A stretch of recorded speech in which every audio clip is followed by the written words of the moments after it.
welcome back to Psych Soc 205 Statistics Online. Today we will cover Lecture 7. It's an introduction to t-tests. We will look at one sample t-test when you're using one sample, or we will also, in addition to that, take a look at dependent or paired sample t-tests. So first I'm just going to give you an introduction to students t.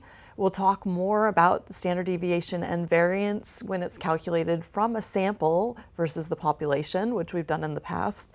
We'll talk about degrees of freedom, where those come from, why we divide by n-1 when we're calculating the sample standard deviation. And then we will look at the t-distribution, which is similar to the z-distribution. So if you got the concepts of z-distribution, you'll be able to apply this to today's lecture. Then we'll move on and actually practice performing a t-test, a one-sample t-test, and a dependent or paired samples t-test. These are real tests that are used in statistics. So far, what we've done is just the theory to get you up to this point to be able to use the real tests. So today, statistics becomes exciting, where the tools you're learning are they're real and they're useful. You'll see them used out there in the literature. You'll be able to use them yourself. After we cover that, we'll look at power and effect size. You've calculated power by now. You know how to do it. I'll give you an easy table to use that will give you power when you don't want to do all those calculations, but it's important to understand the concept behind power like you did last week before just using a table to estimate it for you. And then we'll take a look at effect size. We already measured Cohen's d. You'll do it again this week, and then we'll apply Cohen's d to a dependent sample t-test. All right, so first I want to give you a little bit of a background on students t. William Gossett, he worked, there's a picture of him up right now, he worked for Guinness. No, I didn't put these pictures up here to try to advertise. I'm not in cahoots with Guinness. This picture is up here because William Gossett, who invented the t-curve and essentially t-tests, he worked for Guinness at one point in his lifetime, and Guinness did not allow him to publish articles under his own name because he was working for their company, and they said they didn't want someone working in their company making beer to publish things that they discovered while working for their company. So he published a series of articles under the alias Student. So these articles were all written by Student, and no one knew who the student was that published these articles on t-tests, on the t-distribution, but it really was quite genius, these thoughts he had that eventually turned into statistical tests that are widely used today. So Gossett, Student, eventually when he died, people who knew him let everyone else know who Student was, that it was really William Gossett. So if you ever go to the Guinness Brewery in Ireland, if you visit there, if you're fortunate enough to go travel and visit there, I suggest you go take a look. They have a whole room dedicated to William Gossett or Students T. Take some pictures, send them back to me. All right, so moving on. A little bit about why he discovered or invented the t-test was because he was working on brewing beer, and he would brew, so they had all their old methods of brewing beer, and then he would try changing different things, adding different yeast, hops, that type of thing, and he wanted to know if it was effective in changing the taste or the outcome of the beer. But as you know, you might have one person that goes, oh yeah, this one tastes better, just because that person likes that flavor of beer. You have someone else goes, oh no, this one's awful. Depending on their own taste buds, there's these random differences or things that you're not really interested in, differences in these ratings and so forth. And so he wanted to find out, okay, how can we determine if there's a true significant difference in these different types of beers that we alter in certain ways. So he's essentially experimenting with making beer to figure out the best methods for making beer. And so he came up with this test that he could figure out, okay, how much of these differences are due to true differences from our experiment, how much are due to other random differences, both random differences in the making of the beer and random differences in the ratings and so forth. So that's why William Gossett came up with this t-test known as Students T. So Students T is used when the population variance is unknown. And typically when we are taking a sample, when we are taking the sample to answer a question, in the past when you did z-tests, you had to plug in the population standard deviation in order to do the calculations. But in the real world, when we're doing statistics, we rarely ever know the population standard deviation. But we might have this idea of a population mean that we're comparing this sample to. Okay? For example, I might know that overall the population mean of IQ is 100, but I'm not sure about the variance.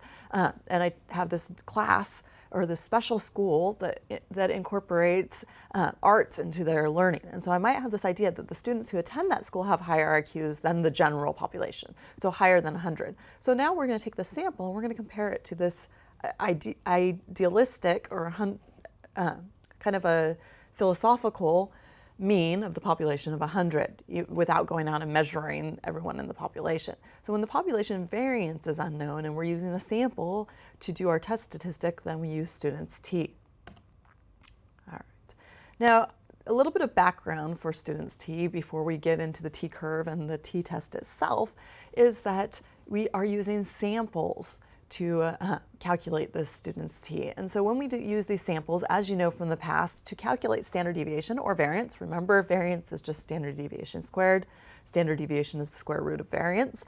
So when we're calculating these, remember these represent, standard deviation is how far on average the scores are spread out from the mean.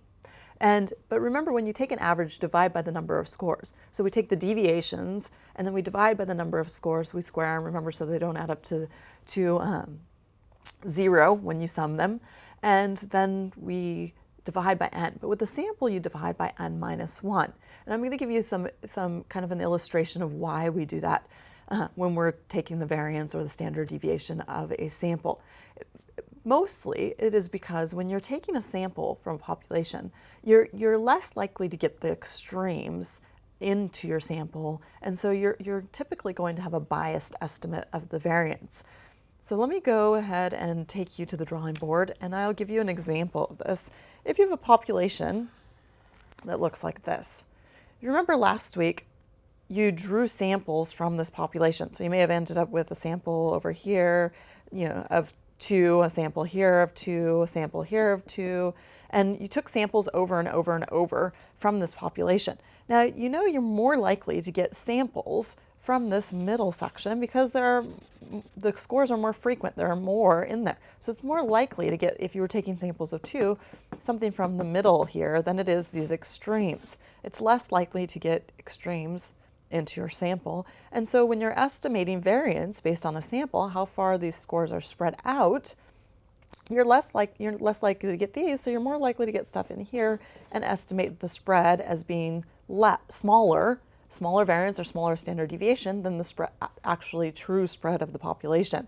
So by dividing, when we take each score, subtract the mean to find out how far it is, square it, and instead of dividing by n, we add those all up and divide by n minus 1. It makes this calculation a little bit bigger. So if you have a number on the top, let's say you got 6 on the top for your numerator, and you divided by, let's say 2 was your n, okay? 6 divided by 2 is 3.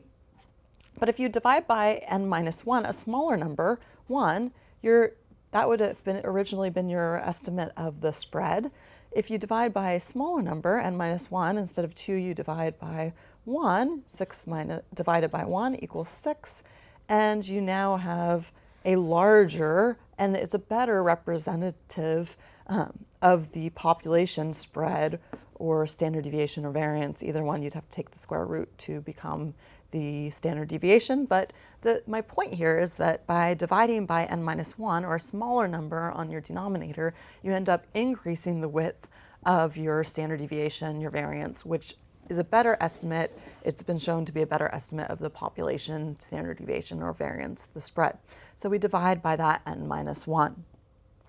All right, back to the PowerPoint. Now this n minus 1 has a special name. It's called degrees of freedom in statistics. And it's called degrees of freedom because it's the number of scores that are free to vary. Okay? They're able to move if you know the end value.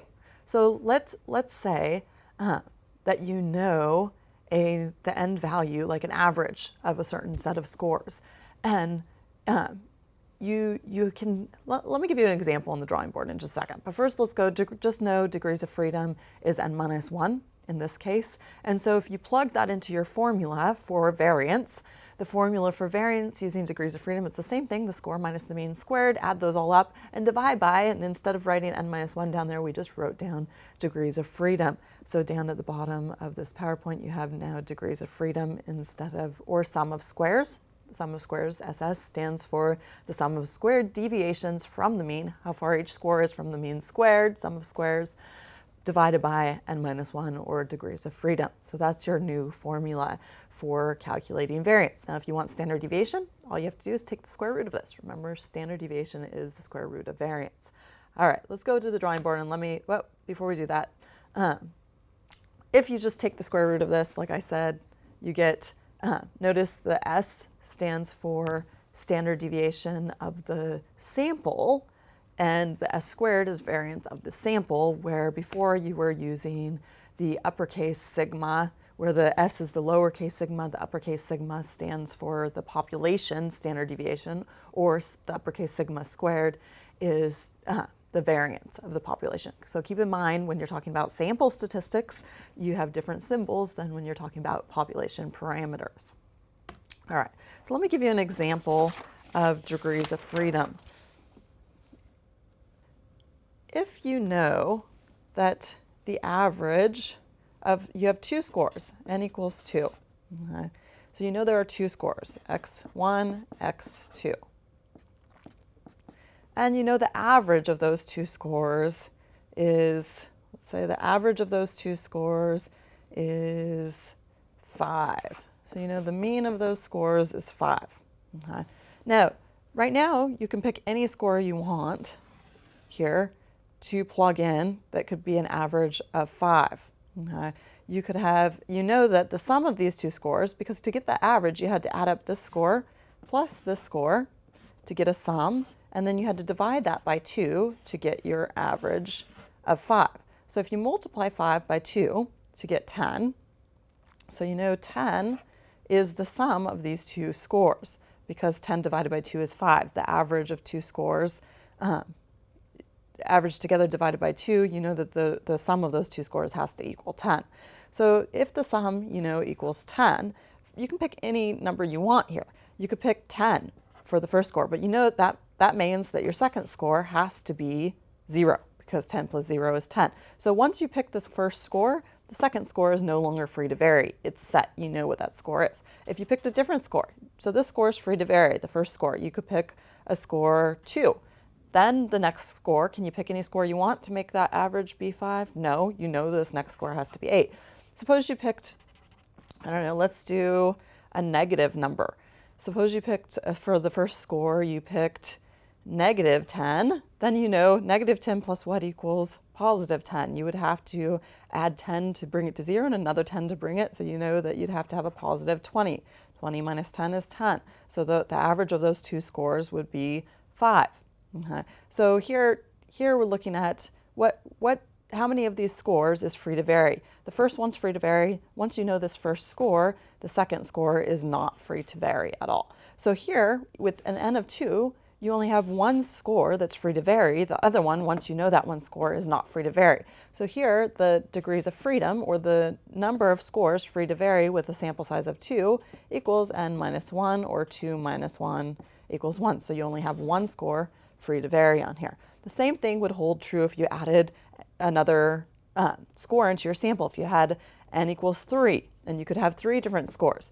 The first 2 are free to vary to be anything. The last one is going to always be set. So that's just a small illustration of where degrees of freedom come from. It's how many of the scores in your sample set are free to vary at any given time, given the end result, like the mean. All right, back to the board. So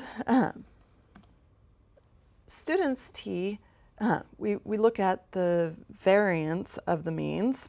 Remember last week when we talked about not only variance of the scores, which when you calculate the variance of the scores, you divide by n minus 1. But then once you have the variance of that scores, if you want to know how far all possible sample means would be spread out, So this is variance of the means, how far means would be spread out, because remember we're comparing our mean to the comparison distribution, not just the score. So then you have to divide that variance by n, because remember as n increases, your variance shrinks. Okay? Hopefully you did the flashcard activity where you shuffled and dealt different sample sizes and you plotted the different means, and you found out that, oh, when you have a larger number of scores in your sample, the possible means are much more closer together. There's less spread of those means than when you have a smaller sample size. When you only had, an n of 2 or 2 scores in your sample from your deck of cards, you could have gotten a 1 and a 2 and had a very extreme on this end, or an 8 and a 9, and so you have a lot more spread of those sample means when you sample over and over and over. So to get the variance of the means, you have to divide the variance by n. Now you do not divide by n minus 1 because you've already accounted for that n minus 1 when you calculated the variance of the sample to begin with. So you just divide by n here. And if you want the standard deviation of those means, which is what we typically use in our test statistics, you just take the square root of that variance. So you end up with the square root of the variance of the means, or the variance of the means divided by n, and then take the square root of that. That makes sense. Another way you could look at this formula, instead of just taking the square root of the variance of the means, is to take the square root of the variance on its own. If you look at the top part of the variance, just take the square root of that. What's the square root of variance? Standard deviation. Then you take the square root of the bottom part, the denominator of this formula, and so it's the square root of n. So you could take standard deviation divided by the square root of n, and that's the same formula for standard error, or the standard deviation of the means. I'm going to give you an example. Let me go back one slide, and I'm going to go back to the drawing board and just show you what I'm talking about with this formula. So if you have the variance of the means equals the variance of the scores, remember this is the variance of the means, this is the variance of the scores divided by n. Okay, so you have the variance of the means, or how far all the possible means are spread out. Remember, if it's a small number, small n, it'd be spread out like that. If it's a large n, you're going to get means closer together, so it'd be like this. But to calculate this, you do the variance of the scores divided by n. Now, in order to get standard error, which is what we use, or sometimes written like this, standard error of the mean or standard deviation of the mean, instead of variance of the mean, you just take the square root of this. But if you do this individually, if you take the square root of this top part first, the square root of s squared equals s, or standard deviation of the scores. So if you have calculated standard deviation of the scores, you can use that and divide by the bottom part of this, square root of n, square root of n. And so this is a new formula you can use in addition to the one that I gave you in our lecture for standard error, or standard error of the mean. You can just take standard deviation of the scores and divide by the square root of n. I like this formula. It just seems a little clearer to me, and you can plug in standard deviation if you have it into this formula for standard error. So it works. Both of these are doing the same thing. One's just taking standard deviation because it's the square root of variance. Okay. All right, back to the lecture. Now, when you're looking at the distribution, so once you've calculated the standard error and you get your t-score, just like you got your z-score before, now your t-score is similar to what you used as a z-score, and so the distribution that you use to compare this t-score to is different than the z-score. Okay. And as you know from doing those shuffle and deal, shuffle and deal, shuffle and deal, the distribution of all possible sample means depends on the number in your sample, or the degrees of freedom. Remember, the degrees of freedom is the number in your sample, n minus 1. So the shape of the curve, it doesn't stay standard like the z-curve. Okay. Remember, the z-curve was that standard normal curve, and you knew that percentage under it. You can look in your z-table, that's great. Except in the real life, we're comparing this to a distribution of pulling samples out that is going to change depending on the sample size. So student t distribution actually calculated, okay, what if we had a sample size of 4? That would mean degrees of freedom 3. They made this sampling distribution, and they found that the smaller your sample size, or the smaller your degrees of freedom, what happens to this curve is it ends up extending on the ends a little bit, so the ends are higher. You can see on this graph that the t distribution with a low number of degrees of freedom, the ends kind of extend up higher. And that's because there's more room for error when you're measuring with a sample. When you have a smaller sample, you may end up getting scores in those end extremes because you can get, if you only have two, remember when you shuffled and dealt the 9 cards, if you're only taking a sample of 2, you might get an average that falls very low, or with between 1 and 2, or an average that falls between 8 and 9. Where if you have a higher number, higher n in your sample, if you're taking 8 cards, you're not going to get a sample mean that is 1.2 or up at 8.5. You're going to get a sample mean somewhere in the middle. So it starts to shrink up. That curve starts to shrink up, and eventually, when your sample size becomes large enough, your degrees of freedom become large enough. It matches, it eventually comes close at infinity, the sample size of infinity, the t-curve is exactly the same as the z-curve. So once you get past a certain degrees of freedom in your textbook on your t-table, it's going to just have the little infinity mark, and those numbers, the percentages and the tails and so forth, are the same as your z-curve if your sample is big enough. Okay, so that's what the t-distribution looks like. And then I have another example of the t-distribution. This just shows the t-distribution at different degrees of freedom. So the first one, the red line says degree of freedom 1. That means your sample size here was 2. And you can see in the tails, they're a little higher. They're a little higher than the z-curve. The z-curve is shown in the dotted line. So the tails are a little higher because you might get sample means. Remember, this represents the spread of sample means. Okay? The spread of your sample means if you were to sample over and over and over and over from a certain population. Degrees of freedom 2 means your sample size is 3, and you can see that in blue. It kind of shrinks in a little bit, gets closer, and you can see as your sample size gets higher and higher, there you have degrees of freedom is 10. That means your sample size is what? Correct, 11. So you can see that's almost the same as the standard normal curve, the black line there.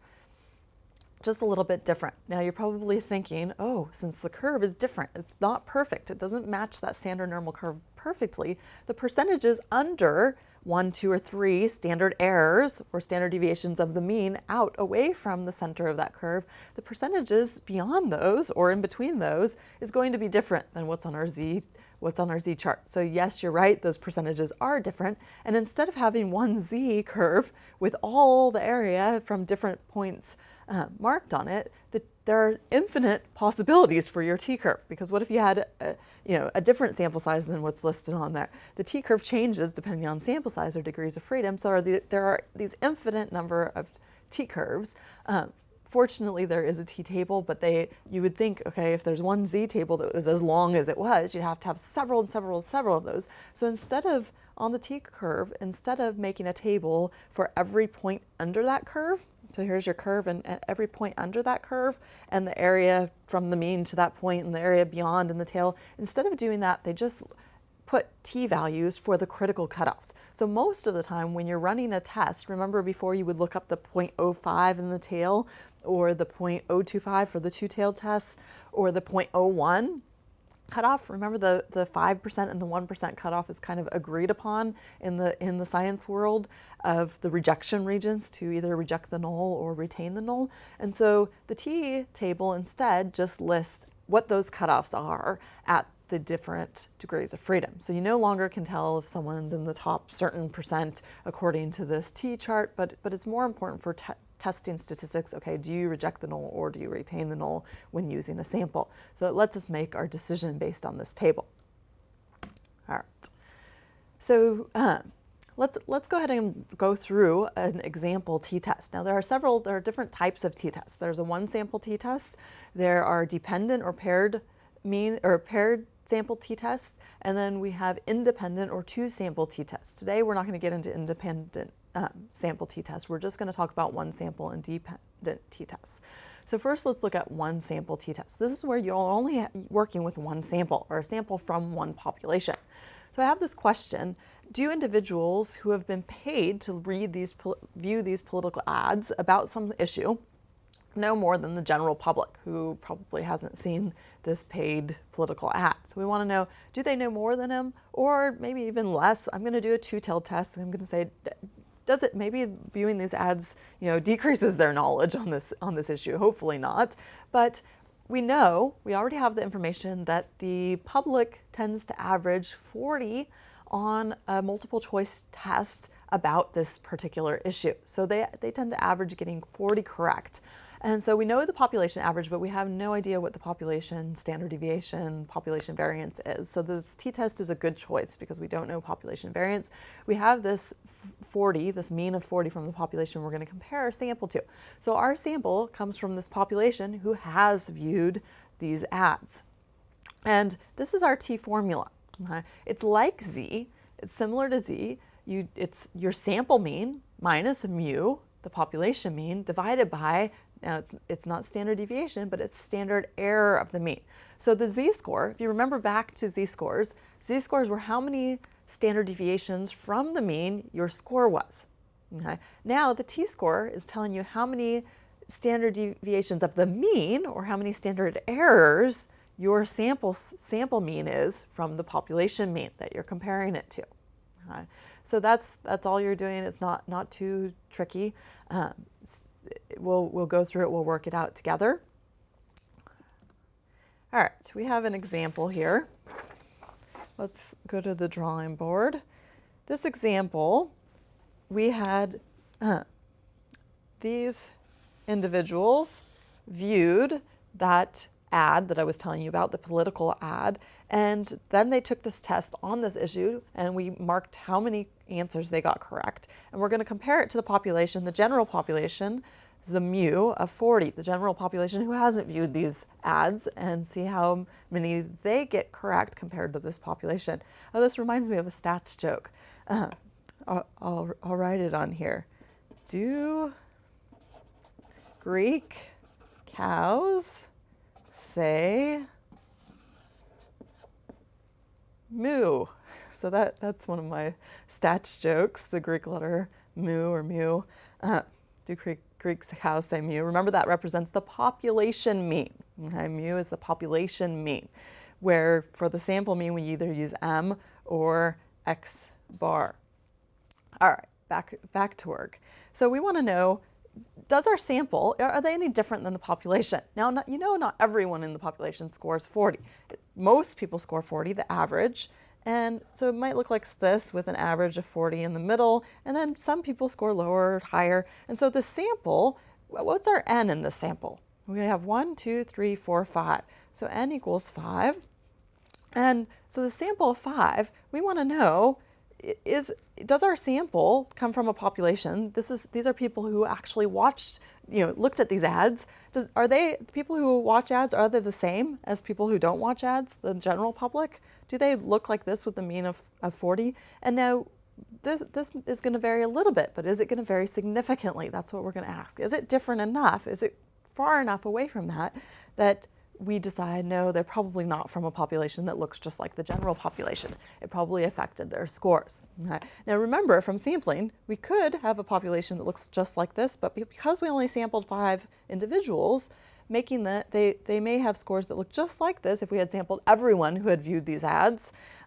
But we could end up grabbing 5 that were slightly above the score and get a mean right here. So we're going to test, we only want to get something up in these rejection, either way up here or way down here in these unlikely areas. Is it possible to get a sample up here if our sample looks just like the population? Yes, it's possible. Is it likely? No. So we're only going to reject this idea that they look like this general population if our sample that we test has scores that fall way over here in these very unlikely areas. Unlikely to get that, still possible, but it's unlikely to get a sample mean up here if they look identical to this. It's more likely to get a sample mean way up here if your sample looks something like this with a higher score as the mean. Okay, so that's just the theory behind it. So go ahead and calculate what are the degrees of freedom for this sample. Okay, you should have figured out degrees of freedom for.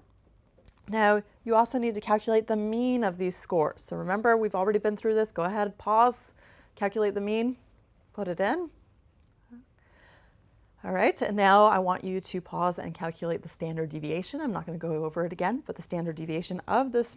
And remember, when you're calculating the standard deviation, you're going to divide by n minus 1. Okay, so go ahead and pause me, calculate standard deviation. All right, now once you've calculated standard deviation, you are also going to want to calculate standard error. Remember, standard error is just standard deviation divided by the square root of n. So go ahead and calculate standard error of the mean. Those are all things that you are going to need to perform this t-test. And once you have these, you can calculate your t-score. Pause this, do it on your own. I want you to make sure that you're getting this right, and then I'll give you the answers.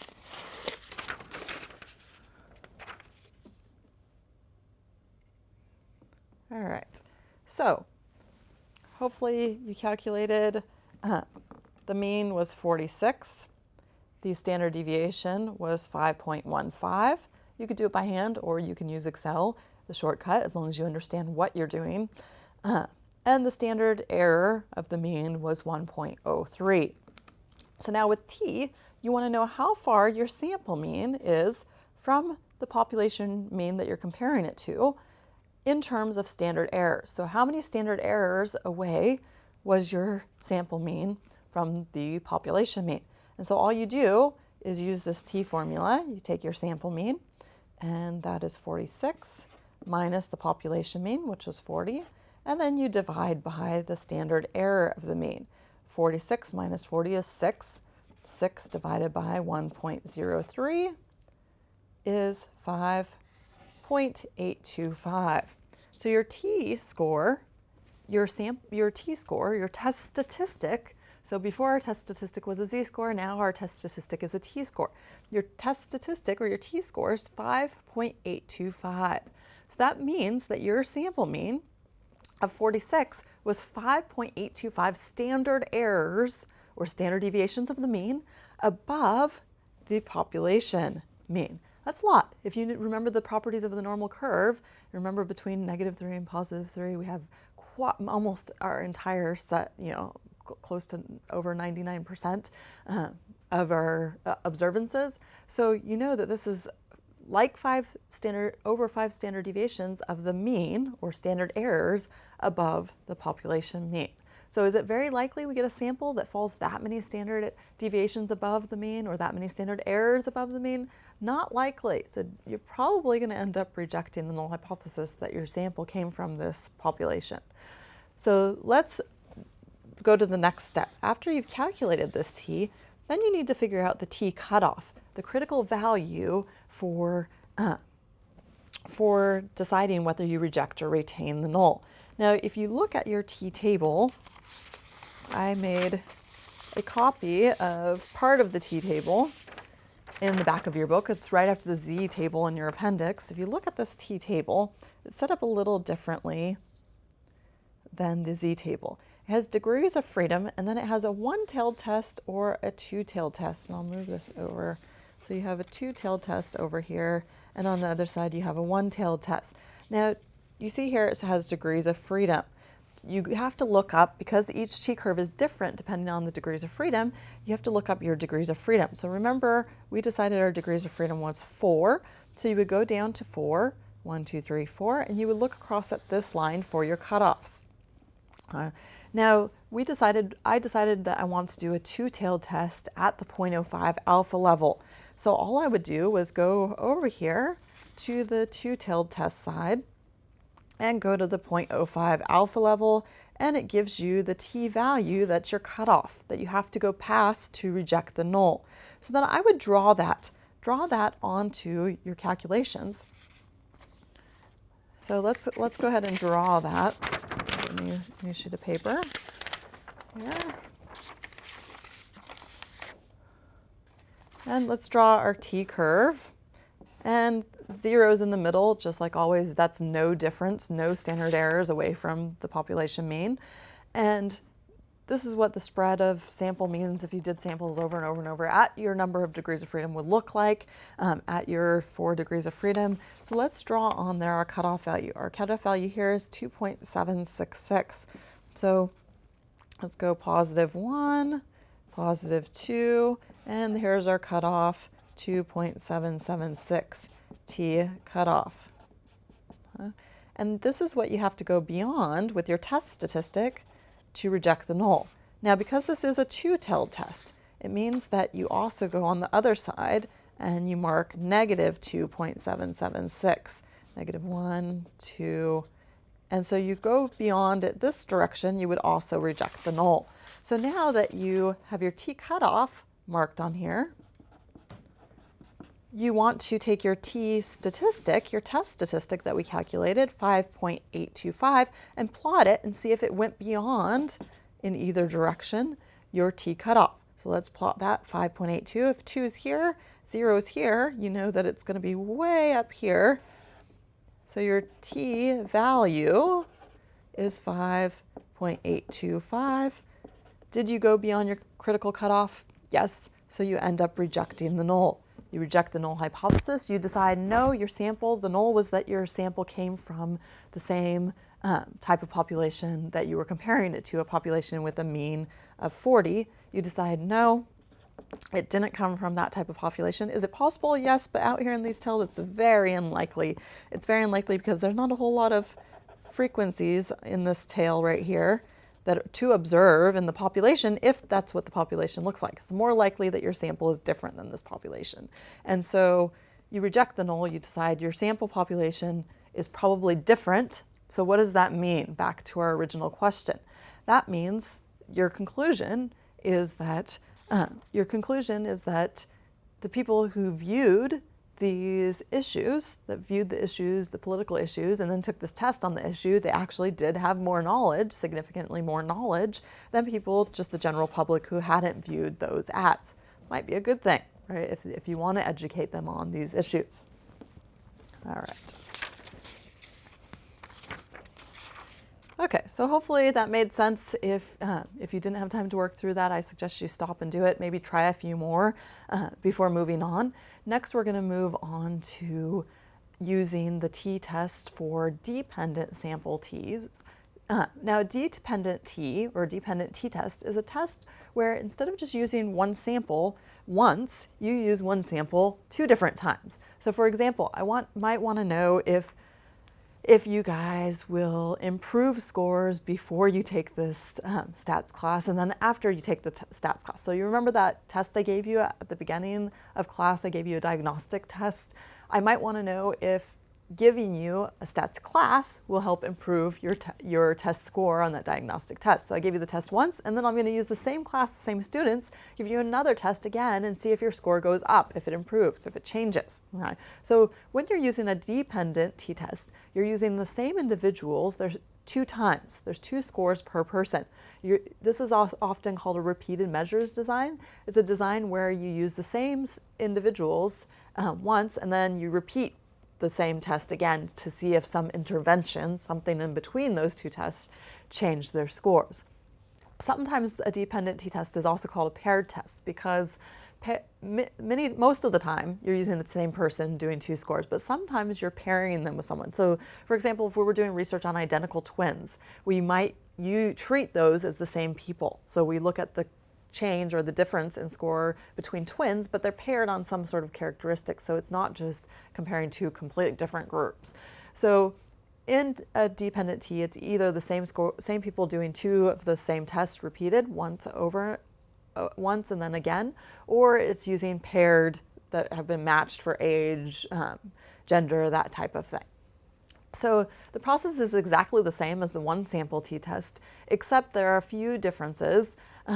Instead of using the average or just the mean of the whole group, you're going to use the difference score. So you're going to take their first score and the second score and find the difference, and then you're going to use the average of those differences of the score and compare that to the population differences, which you're going to assume is 0. So you're going to assume in the population that if your treatment didn't work, whatever treatment you're looking at to change their scores on the test from the first test to the second, you're going to assume in the population, general population that doesn't get your treatment, the change is 0. The average of all the changes is 0. It's just random noise if someone gets better or worse on this test. So you assume that that mean of the population differences is 0. And then you use the same t-distribution to make your comparison of the test statistic too, the same one we used with the one sample t-test. All right, so for the dependent t, for each person, you subtract one score from the other. Like I said, you find the difference, and then you average those differences. then you carry out the testing with those different scores. So when I talk about a mean here, I'm not talking about the mean of their scores, I'm talking about the mean of the differences. When I talk about standard error, I'm no longer talking about standard error of their scores or the mean of the group, I'm talking about the standard error of the differences. So you got to think about the differences of the score for a dependent t. All right, let's do a dependent t example. Here is an example where we want to know, our question is, does this supplement, this pill, does it balance hormones? So it advertises that it's great at balancing out hormones, and so we want to know, does it affect the amount of hormones? So a researcher decided to measure a certain hormone in these patients. So we have patient A, B, C, D, and E. So we have N equals 5. And they measured this hormone in these patients before, and then they gave them these pills. So they implemented the treatment, they gave them all this supplement, and then they measured, after a week of taking the supplement, they measured this hormone again. And they want to know, does it change hormones? So we're going to use a two-tailed test because it could perhaps decrease the hormone or it could perhaps increase the hormone. We don't know. We just want to know, is the change in hormones greater than 0?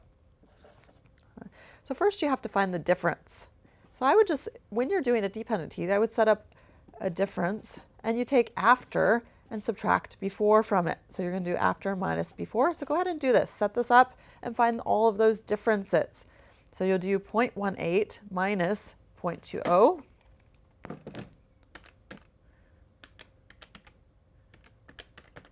And you have a difference of negative 0.02. And you'll do the next one, 0.16 minus 0.16 is a difference of 0. So you could continue this on down the line. Go ahead and continue this on. Finish filling this out. Then once you get all of these differences done, you're going to want to take the average or the mean of those differences. So you're going to add them up and divide by 5 to get the mean of those differences. Then you're going to have to calculate standard error of those differences. So in order to get standard error, remember, standard error equals standard deviation divided by the square root of n. So you need to calculate standard deviation. What is standard deviation? Think back to the beginning of this class weeks ago. Standard deviation is how far on average the scores differ from their mean. So we're saying how far on average do these differences differ from the mean of those differences. So that once you've calculated the differences, then calculate the deviations of those scores. So this score minus the mean of the differences for each one of these. And then you're going to add them up. That's your sum of squared deviations. After you square them, you calculate the deviations, then you square the deviations, then you add them up to get the sum of squared deviations, divide by n minus 1. Here it's 5 minus 1 is 4. So go ahead and stop this, try it out, work through this sheet. I suggest you do several different columns just like this, work it out, pause it, do it on your own, and then I'm going to come back and give you the answers.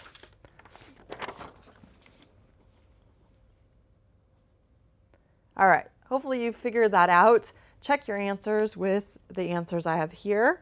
They should match up. So the difference should look like this. They're very small differences, but then you take the average of those differences, you add these up, divide by 5, and you get this number here. Okay. And then you want to find out how far each of those differences deviates from the mean. So you take this difference here minus this score, you get this. Take 0 minus the score, and you keep going on, and this is what you get, the deviation of the difference from the mean of those differences. That should have a D there. And then you square these values. So this squared is this squared is this, and you square the values. Once they're squared, you add them up, this plus this plus this plus this plus this, to get your sum of squared deviations. Remember, the sum of squared deviations divided by degrees of freedom equals sum of squared deviations divided by degrees of freedom equals your variance. So you take this and divide by your degrees of freedom 4, and you end up with a variance of 0.00028. So this is your variance of 0.00028. If you take the square root of that, you end up with square root of this, you get 0.0168. That's your standard deviation of the differences. A lot of work for a little number, but your standard deviation, feel free to use Excel in this if you want at all. Remember, those shortcuts will help you out. Just know what you're doing, because on the exams you won't be able to use Excel. So 0.0168 is the standard deviation of the different scores. Now you need to get the standard error of the differences. Remember, standard error is just standard deviation divided by the square root of n. So you take standard deviation, 0.0168, divide by the square root of n. Remember, our n was 5. And that should give you your standard error, which should be, standard error ends up being 0.0075. 0.0075. So now you can plug in what you have here, plug it into your t formula. Let's go ahead and calculate t based on those numbers. So you remember t was the mean minus mu over standard error, or standard error of the mean, however you want to write that. That's how you calculate t. Now here, your sample mean is no longer just a mean. It's the mean of the differences. So what was your mean of the differences? You go back, that was negative 0.014. So you do negative 0.014 minus, now this is the mean of the population. Here it's no longer just a mean, it's the mean of the population differences, which the population you're comparing it to doesn't get the treatment. So you're assuming the average change from the pre-test and post-test, or the score 1 and score 2, is 0. So you just subtract 0, that kind of leaves the equation. So all you have is the mean of the differences on the top of this t-test. And on the bottom, you have the standard error of the mean, which was 0.0075. And so if you divide to get your t value, you would just divide this number by this number. Let's go ahead and do that. 0.014 divided by 0.0075, and you end up, it's a negative 1.866. Okay. So that's your t value. This is your t value. Your observed t value, or your test stat, is this formula, but remember this drops off because it's 0 in a dependent t-test. And this is your t-value. Now what you need to do to test this, remember you need to make your t-curve, and you have to cut off, if we're doing a two-tailed test, you need a critical value for t that cuts off 0.05 at your degrees of freedom. Okay? Your degrees of freedom is just the number in your sample, 5 minus 1, so you have degrees of freedom equals 4, and you need to find that cutoff region and then plot your value compared to that cutoff region. If you end up in the shaded region, this direction or this direction, you reject the null hypothesis. If not, you retain it.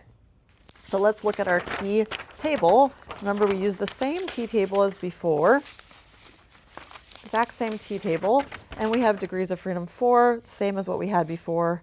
Degrees of freedom 4, we go down, and it's 2.776 is our cutoff. So 2.776 t cutoff. Negative 2.776 is your t cutoff this direction. You plot this, negative 1.866. Remember, 0 is in the middle. 1, 2. So the negative 1.86, it falls here. This is your test statistic.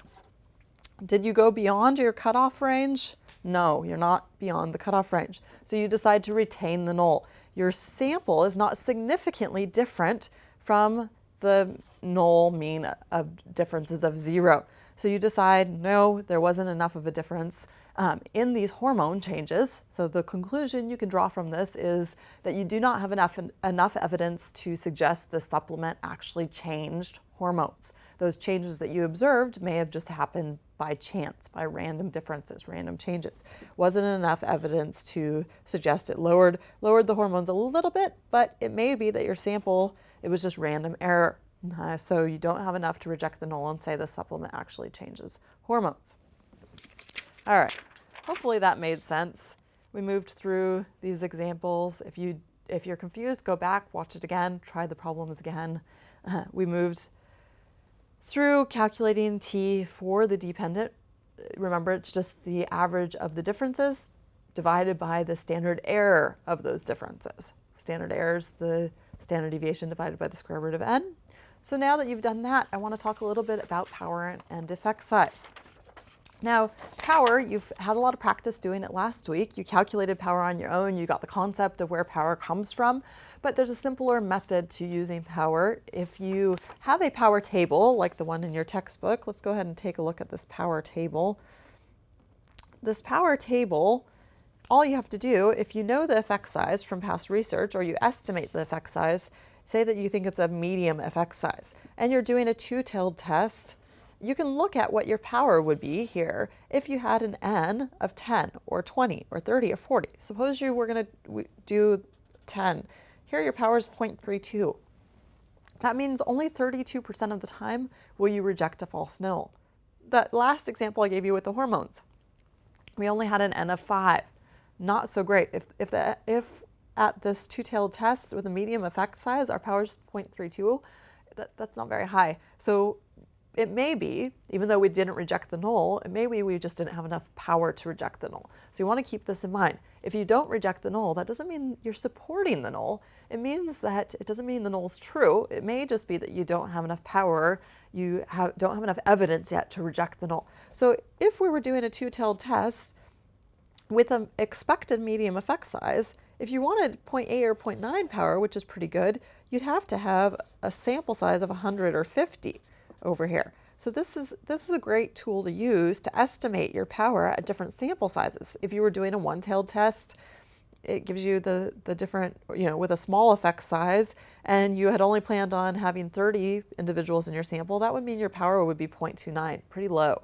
Only 30% of the time would you be able to reject the null if there was a false null. So you want to get up, to the higher ranges of power, and these little asterisks are just when power is so close to 1 or 100% that it would round up to 1, which 1 is, it means that you would reject all of the time, so close that they just put the asterisk in there. All right, so there's a tool you can use when you're estimating power to do a study. You could do this after the fact, but like I said in the last lecture, it's a lot more useful to estimate the sample size you need beforehand, before you actually do the study. All right, moving on to effect size. Last week we used effect sizes. You calculated Cohen's d on your own. For a dependent sample t-test, you can also use Cohen's d, but the calculations are just a little bit different. So let's go ahead and look at the board here. Now your effect size for Cohen's d, if you remember, d equals the mean of the first population minus the mean of the second population divided by standard deviation. It's the difference how many standard deviations those means are apart. So for the one sample t-test, you just take your population 1, which is the one you're interested in, the population you're interested in. So like in my example, it was the population that I had viewed the political ads. Population 2 is your comparison population. So that was the population just in general who scored an average of 40. You take the difference between those and divide by standard deviation. Not too difficult. In this case, we're estimating the standard deviation with S. That's fine. You just divide by the sample estimate of the population standard deviation. Now with a dependent t-test, your d is the same formula, but you just need to think about what these different populations are. The population mean here is not just the mean, it's the mean of those differences. So you take the mean of the differences minus the mean 2 that you're comparing it to of the differences, which you assume if they don't get the treatment, the difference averages out to 0. So that just drops off of the equation because it's 0, divided by standard deviation. So all you have to do to calculate Cohen's d for a dependent t-test is take the mean of your differences and divide by the standard deviation of the differences. So why don't you go back and just calculate that. Let's see. If I have here our calculations, and we know the mean differences was 0.014. And so you just take 0.014 and divide by the standard deviation. Where'd it go? Here it is. Standard deviation, not the standard error. You want to divide by the standard deviation. Divide by 0.0168 equals 0.83. So your Cohen's d here is 0.83. It's pretty high effect size. It's a large effect size, 0.83, if you refer back to our effect size. So practice a little bit with this. Hopefully you've got this. We went through t-tests, students t, these are real tests that are used in the real world. You want to practice these. You want to look at literature, see if you understand. When they're written up, they'll say they're significant. That means they did the test and they rejected the null. They ended up in that rejection region. If they're not significant, they didn't end up in the rejection region. They didn't reject the null hypothesis. And the t is similar to z. So your t-score, if you think of it similar to a z-score, and the t-distribution is similar to the z-distribution. So this all should be a little bit of a review, but then just building on those concepts you've done in the past. In the real world, t-tests are what you're going to use. So practice this, know this. It's a lesson that's definitely worth getting into. Make sure you know it, because we'll keep building on this same concept in the future. All right, it's been fun. Can't wait to see you all again.